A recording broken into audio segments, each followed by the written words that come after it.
This channel does not promote any violent, harmful, or illegal activities. All content provided by this channel is meant for an educational purpose only. বীরভূমে আবার তৃণমূলের বিরুদ্ধে দাদাগিরির অভিযোগ। RSS এর স্বয়ংসেবককে তৃণমূল কার্যালয়ে ঢুকিয়ে লাগাতার হুমকি। বলতে বাধ্য করা হলো বিজেপি করব না, আরএসএস করব না। ভাইরাল ভিডিও সামনে রেখে সোচ্চার বিজেপি। পুলিশ ব্যবস্থা না নিলে আন্দোলনের হুঁশিয়ারি গেরুয়া শিবিরের। আমি জীবনে আর কিছু করবো না। নাকি আরএসএস পার্টি করবো না? জীবনে কোনো পার্টি করবো না। আরএসএস আনবে? আরএসএস পার্টি করবো না। বল এই ভিডিও কর। গোপনে নয়, এ যেন খোলাখুলি আরএসএস ছাড়ানোর শিবির। তৃণমূল পার্টি অফিসের ভেতরের এই ভিডিও এখন ভাইরাল। যাকে বাধ্য করা হচ্ছে তিনি বীরভূমের আরএসএস এর স্বয়ংসেবক রিন্টু পাল। বল জীবনে কোনদিন আরএসএস পার্টি করবি? আমি জীবনে কোনোদিন আরএসএস পার্টি করবো না। আর বিজেপি করবি? না করবো না। বিজেপি পার্টি করবো না। আরএসএস করবি? না করবো না। ভালো করে গ্রামের মানুষের ক্ষমা চা। এরিয়া গ্রামের মানুষের ক্ষমা চা। ক্ষমা চাইছি, সবার কাছে ক্ষমা চাইছি। ঘটনাস্থল নানুর বিধানসভার অন্তর্গত আঙ্গোরা গ্রাম। তৃণমূলের ২০-২৫ জন মিলে রিন্টুকে ক্ষমা চাওয়ায় বলে অভিযোগ।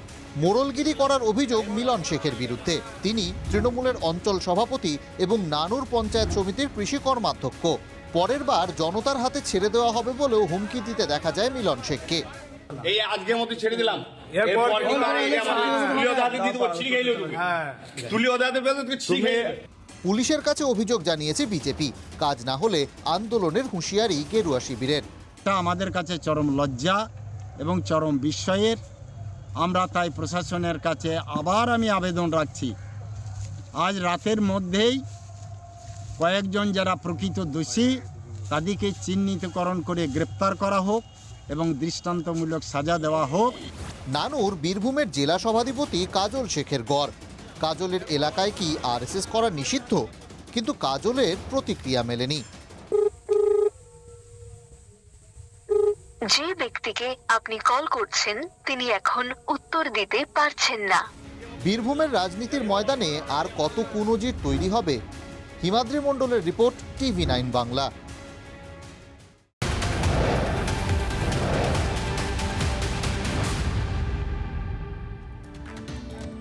গতকাল ধুন্ধুমার পরিস্থিতির জেরে দীর্ঘক্ষণ বন্ধ থাকার পর অবশেষে খুলল আমহার স্ট্রিটের শ্যামসুন্দরী মন্দিরের দরজা।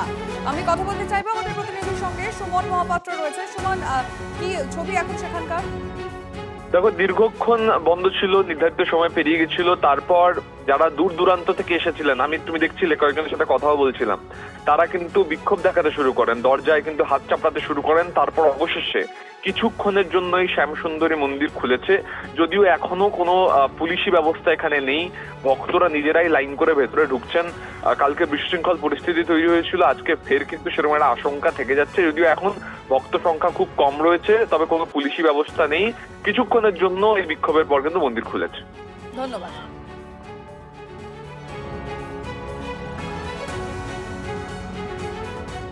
হাওড়ার আন্দোলন রোডে বহুতলে দুষ্কৃতী তাণ্ডব। আবাসনের বাসিন্দাদের বেধড়ক মারধরের ভিডিও ভাইরাল হয়েছে। হামলা চালিয়েছে প্রমোটার আশ্রিত দুষ্কৃতীরা, অভিযোগ বাসিন্দাদের। আবাসনের মেইনটেনেন্স নিয়ে বিবাদের জেরেই হামলার অভিযোগ।